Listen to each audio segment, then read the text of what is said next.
Bien, hoy vamos a hablar sobre las obligaciones desde la pluralidad del objeto. En clases anteriores hablábamos de la pluralidad del sujeto. Hoy vamos a hablar de la pluralidad del objeto. Y para poder entrar a lo que es la pluralidad de objeto, primero vamos a tocar el tema de las obligaciones conjuntivas o copulativas. No las tiene, no las tiene el código. El código nos habla de las obligaciones alternativas. Sin embargo, es importante hablar un poquito sobre las obligaciones conjuntivas o copulativas. Aquí voy a hacerles un recordatorio de lo que es idioma español. Ustedes se recordarán cuando estaban en la primaria. Tienen que recordarse. Ahí hablábamos de las oraciones y decíamos que una oración tiene que tener sujeto, verbo y predicado. Bueno, entonces, pero a veces encontrábamos dos oraciones en una, es decir, había dos oraciones, pero realmente se unían en una sola. Tenían sujeto, dos verbos y dos predicados.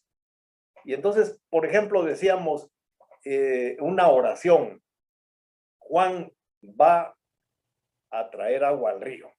Bueno, Juan es el sujeto, la acción está en ir al río, pues va. Y el predicado, pues el resto, ¿verdad? Entonces, pero también en esa oración decíamos, y aprovechará el tiempo para pescar. Vale, entonces, ¿de quién estamos hablando ahí? Siempre estamos hablando de Juan, pero ya hay otra acción y hay otro predicado. Y entonces, si lo vemos ahí, realmente estamos hablando de dos oraciones, que podrían ser dos oraciones totalmente distintas. Sin embargo, esas dos oraciones se pueden unir en una sola. Y eso es lo que se llamaban oraciones conjuntivas o copulativas. ¿Por qué conjuntivas o copulativas? Porque recuérdense que esas oraciones estaban unidas por una palabrita. ¿Y cuál era esa palabrita? Una letra, ¿verdad? Realmente, la letra I. Y entonces, cuando estamos hablando de la I, es un conectivo, es decir, une esas dos oraciones. Y entonces ya podíamos hablar de dos oraciones unidas por la letra I. Y esa es precisamente la cópula, lo que une. Entonces, cuando hablamos de objetos, obligaciones, eh, vamos a entender que en las obligaciones hay una prestación que se debe cumplir, es decir, las partes se obligan a una prestación. Y decíamos que la prestación, la conducta que el deudor debe tener frente a su acreedor. Lo repito siempre para que no lo olvidemos, es demasiado importante tener claro lo que es el objeto de la obligación, la prestación. Bueno, cuando estamos hablando de obligaciones conjuntivas o copulativas, estamos hablando de dos prestaciones, pero son dos prestaciones diferentes, dos prestaciones que deben estar perfectamente determinadas desde el principio. Y entonces, ¿cómo vamos a hablar sobre dos prestaciones que se unen? Bueno, se unen precisamente por esa letra I. Y entonces, siguiendo con el ejemplo de Juan, Juan se obliga a cumplir la obligación entregando un carro y una moto. Entonces, cuando estamos viendo esa obligación, ¿qué es lo que Juan adopta como compromiso? La entrega, decimos, de una moto, pero también el carro. O sea, debe cumplir entregando las dos cosas. Por eso decía, entrega la moto y también el carro. Entonces, esa es una obligación conjuntiva o copulativa, en la cual el deudor se compromete a entregar todas las cosas que se comprometió a entregar. Entonces, la letra I, ese conectivo, obliga a que se entrega una cosa y también la otra. Y solo pensaba en dos cosas, podrían ser 4, 5 cosas. Entonces, entrega una y la otra, y la otra, y la otra, y la otra. Mientras exista la letra I, el deudor se compromete a entregar todo lo que está dentro de esa cópula. Entonces, las obligaciones se cumplen, dice la ley, entregando todo lo que está dentro de la obligación, las diferentes prestaciones que se encuentran unidas por la cópula, por la letra I. Entonces, eso es bien sencillo, no nos da mayor problema. Entrega una cosa y también la otra. Punto. Ahora, sí vamos a encontrar un poquito de diferencia cuando hablamos de las obligaciones alternativas. Al igual que en idioma español, cuando hablábamos de las oraciones disyuntivas, en las obligaciones, alternativas o disyuntivas, así como en las copulativas encontrábamos un conectivo que era la letra I, en las obligaciones alternativas vamos a encontrar una disyunción que está representado por la letra O. Y entonces aquí ya no decimos que Juan está obligado a entregar el carro y la moto. Aquí ya decimos que Juan está obligado a entregar el carro o la moto. Entonces, ¿qué es lo que nos está diciendo? Que cumple con cualquiera de las dos. No con las dos, con una de las dos o con una de las varias, si fueran más de dos prestaciones. Entonces, en las obligaciones alternativas se cumple entregando una cosa o la otra. Entonces, la diferencia va a estar precisamente en esa letra I o en la letra O. Cuando dice I, se deben entregar todas. Cuando dice O, ahí ya encontramos una disyunción y se va a entregar una de ellas. ¿Cuál? Vamos a verlo luego. El artículo 1334 dice: el obligado alternativamente a diversas prestaciones cumple ejecutando íntegramente una de ellas. El acreedor no puede ser compelido a recibir parte de una y parte de otra. Voy a comenzar con lo último. El acreedor no puede ser compelido a recibir parte de una y parte de la otra. Es decir, si se compromete a entregar el carro o la moto, debe entregar el carro o la moto, pero completa.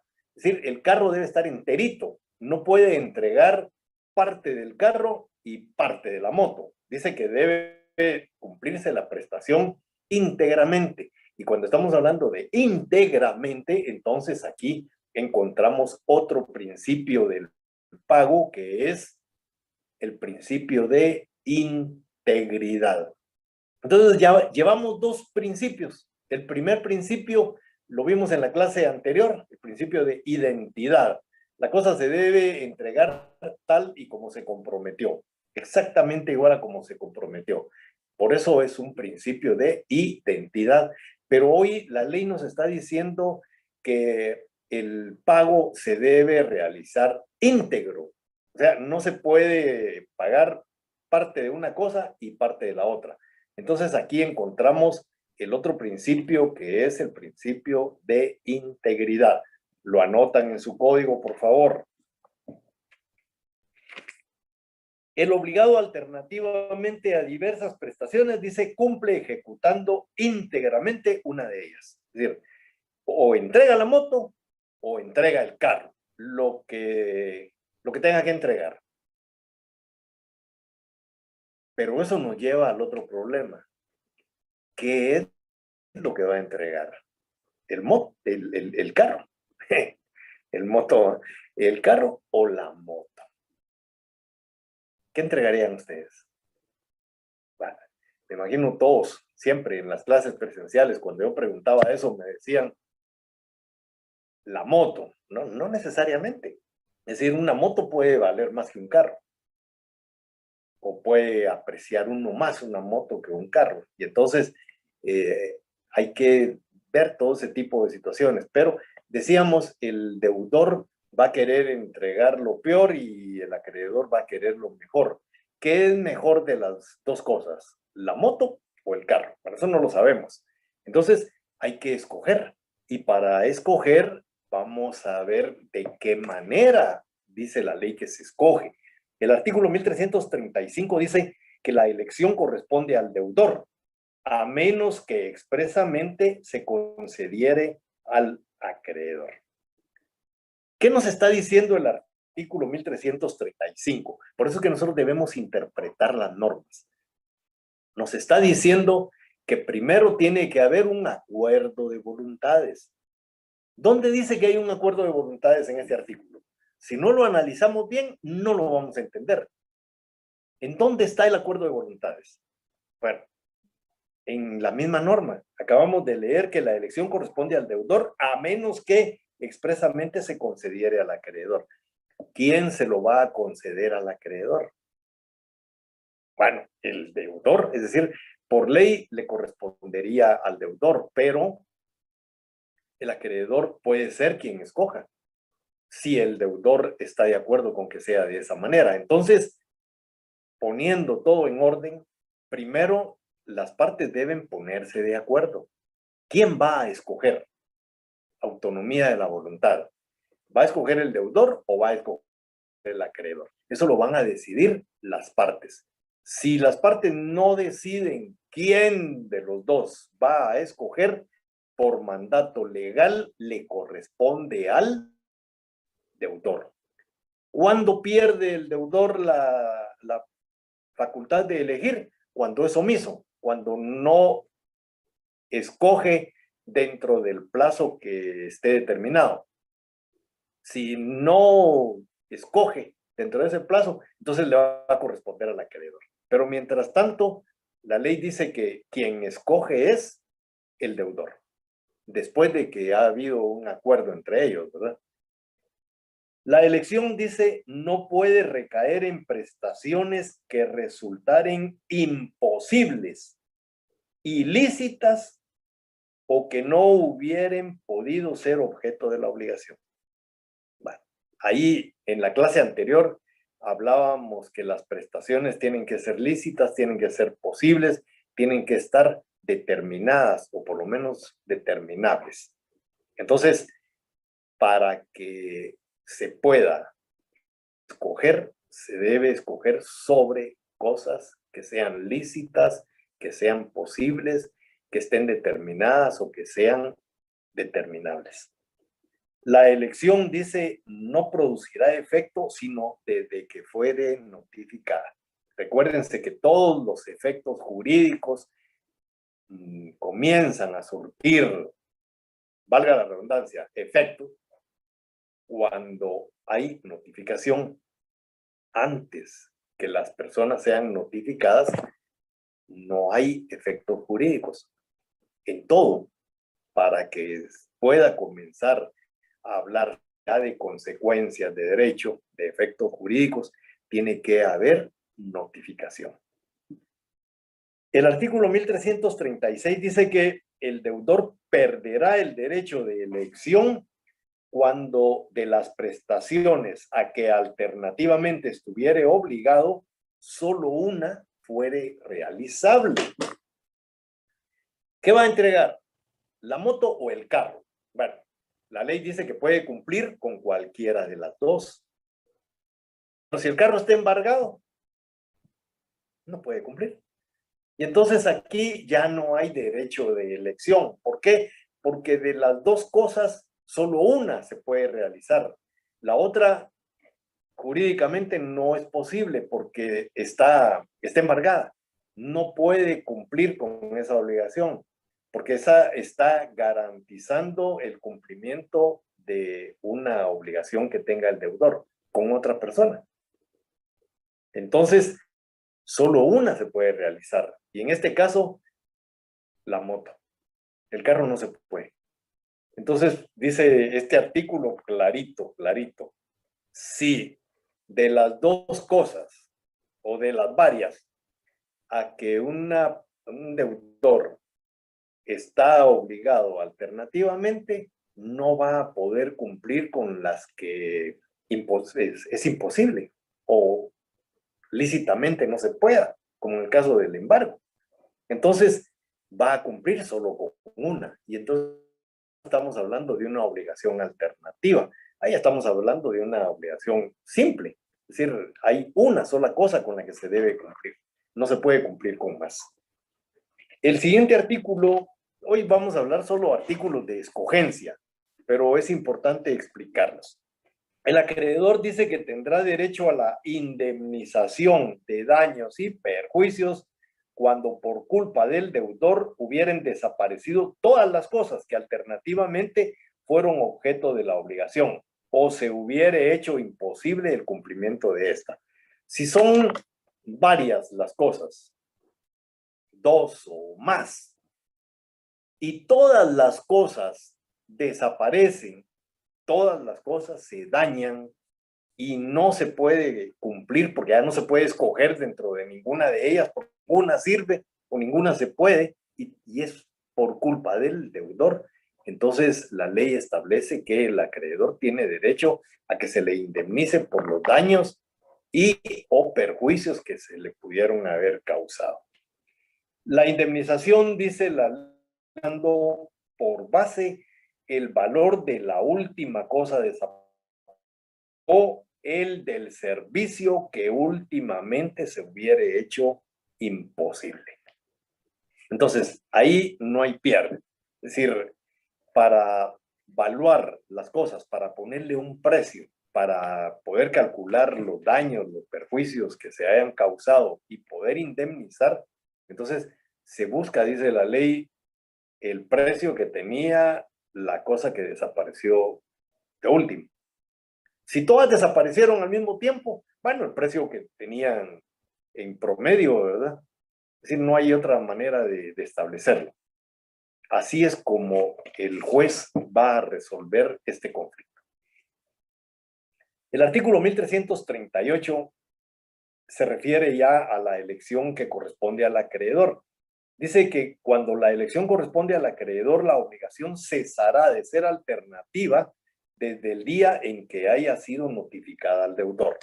Es decir, en el momento que es notificada al deudor la elección, eso quiere decir que ya se eligió de entre todas las cosas una, que es con la que se va a cumplir la obligación.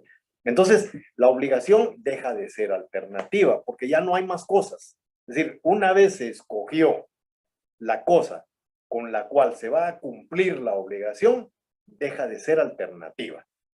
Y ahí es donde viene el tema del deber de vigilancia, la cosa con la que se va a cumplir, hay que cuidarla, hay que conservarla. Va a haber liberación solo si la cosa desaparece, esa que ya fue escogida. En cambio, antes que sea escogida, pues hay que cuidarlas todas, ¿verdad? Pero cuando ya hay escogencia y esta ha sido notificada al deudor, entonces ya el deudor se puede despreocupar de las demás cosas y tiene que ponerle atención a la cosa que fue escogida, porque es con la que se va a cumplir la obligación. Y ahí es donde tiene que cuidarla, tiene que existir el deber de vigilancia y todo lo demás que vimos en la clase anterior. Se puede liberar solo por caso fortuito o fuerza mayor, etcétera, etcétera. Mientras no se hubiera hecho la notificación, las responsabilidades del deudor se regirán por las reglas siguientes. ¿Cuáles son esas reglas? Primero dice, si alguna de las cosas se perdió sin culpa del deudor, cumplirá entregando la que el acreedor elija entre las restantes o la que haya quedado si una sola subsistiera. Es decir, Si se va a pagar con el carro o con la moto, decía yo, el ejemplo anterior, se pierde el carro, se cumple con la moto, ¿verdad? Es decir, no hay para dónde. Pero si son más de dos, entonces al acreedor le corresponde escoger dentro de las cosas que quedan con cuál quiere que se le cumpla la obligación, con cuál se le debe pagar. Mientras no se hubiere hecho la notificación, las responsabilidades del deudor se regirán por las siguientes. Ah, no, perdón, eso ya lo leí. Segundo, si la pérdida de alguna de las cosas sobrevino por culpa del deudor, el acreedor podrá reclamar cualquiera de las que subsistan o el precio de la que por culpa de aquel hubiere desaparecido. Es decir, aquí el acreedor tiene la facultad de escoger una de las cosas restantes o el precio de la que desapareció, lo que a él le parece mejor. Entonces, puede ser que las otras cosas que quedaron no le interesen al acreedor y entonces puede pedir que se le indemnice económicamente, es decir, que se pague el precio de la cosa, el precio que tenía la cosa que desapareció. Es una elección que tiene el acreedor. Si todas las cosas se hubieran perdido por culpa del deudor, la elección del acreedor recaerá sobre su precio. Es decir, ya no le queda otra. Ya no es que pueda elegir realmente, sino que no hay nada más que escoger. Entonces, lo único que le queda es que le indemnicen con el precio porque no hay forma de elegir. Es decir, se desapareció todo. No existe ya ninguna cosa. Entonces, lo que le queda a él es pedir que se le pague el precio. No hay para dónde. Las mismas reglas, dice, se aplicarán a las obligaciones de hacer o de no hacer, en el caso de que algunas o todas las prestaciones resultaren imposibles. Entonces, no solo en las obligaciones de dar, también las obligaciones de hacer pueden ser alternativas. Es decir, yo me comprometo como carpintero que soy, me comprometo a hacerle un amueblado de comedor o un trinchante. Bueno, ahí hay obligaciones alternativas, porque voy a cumplir con cualquiera de las dos. Entonces, también las obligaciones de hacer pueden ser alternativas. Y dice la ley, se rigen por las mismas reglas anteriores. El artículo 1339 establece que varias personas también pueden hacer la elección. Ya estamos hablando de terceros.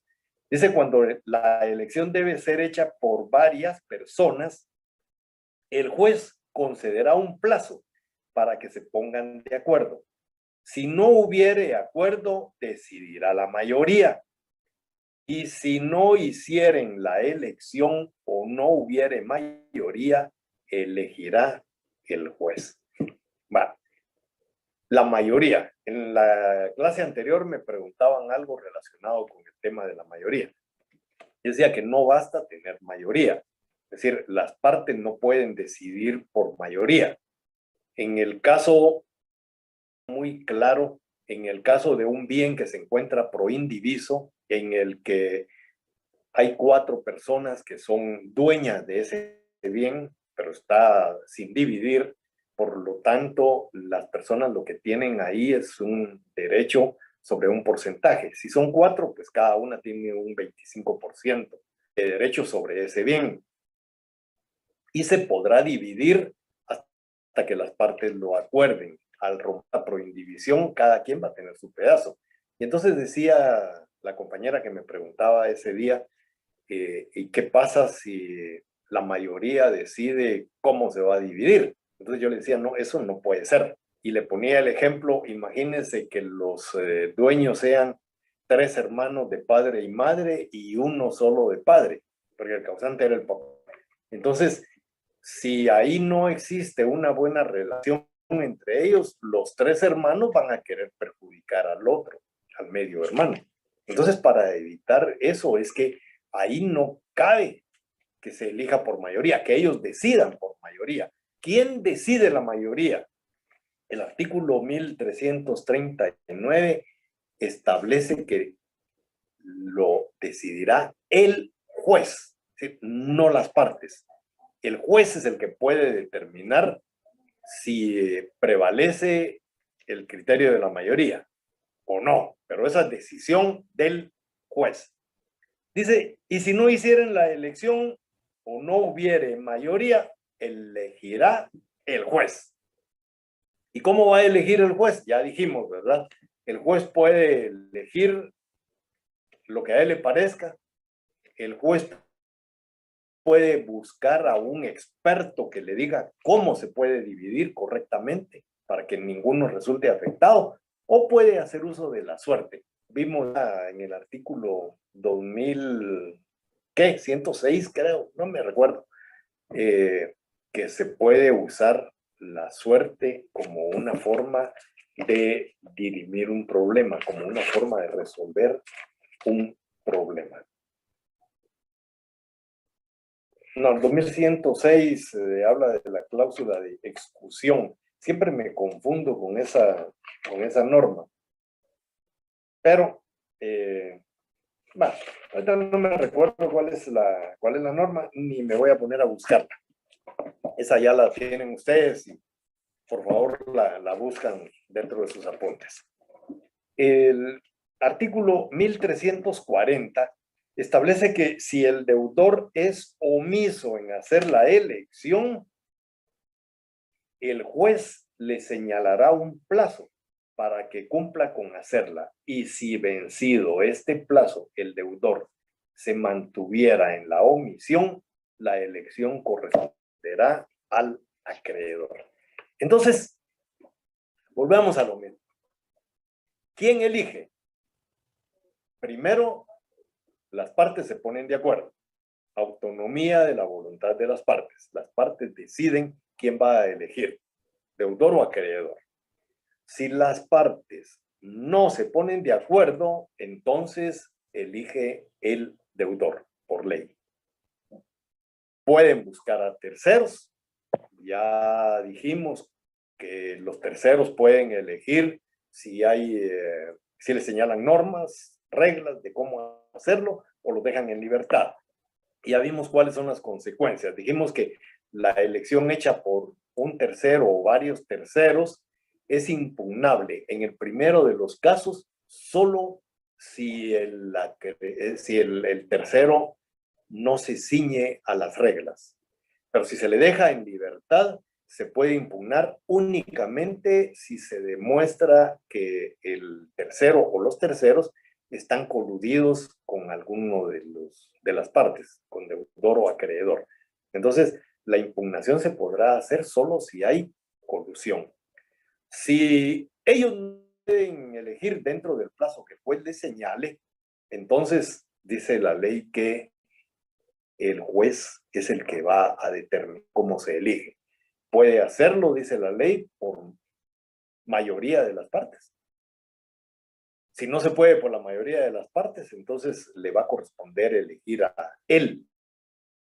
Y para poder elegir, decíamos, puede buscar a un experto que lo ayude en la elegir, puede dejarlo a la suerte, o sencillamente puede decidir él cómo se debe elegir y ahí se acabó. Punto. Bien, hablábamos sobre las cosas que son determinadas, las obligaciones alternativas, al igual que las conjuntivas, las prestaciones deben estar determinadas desde el principio. Es decir, no puede uno sacarse de la manga las prestaciones. Cuando son obligaciones conjuntivas o copulativas, desde el momento que las partes se obligan, dicen cuáles son las prestaciones con las que se va a cumplir y con esas se cumple en su totalidad. O cuando son alternativas, se dice con cuáles de las prestaciones se puede cumplir, pero todas las prestaciones que formen parte de esa obligación alternativa deben estar determinadas. Y cuando estamos hablando de cosas determinadas, estamos hablando de cosas presentes, cosas que existen y que se pueden identificar plenamente, que nosotros podemos decir cómo son, que son tangibles, las podemos ver, las podemos definir. Entonces, ahí estamos hablando de cosas determinadas, pero también hablamos de cosas futuras.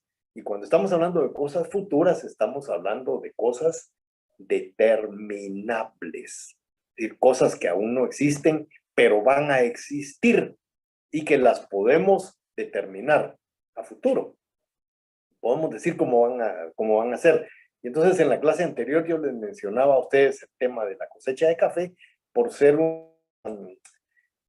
una de las obligaciones que se pueden determinar, que existen formas de poder determinar. Entonces, por eso yo les decía a ustedes, ahí hay una institución que puede hacer eso, que puede determinar la cantidad, la calidad, el precio, etcétera, etcétera, todo lo que se debe saber sobre el café.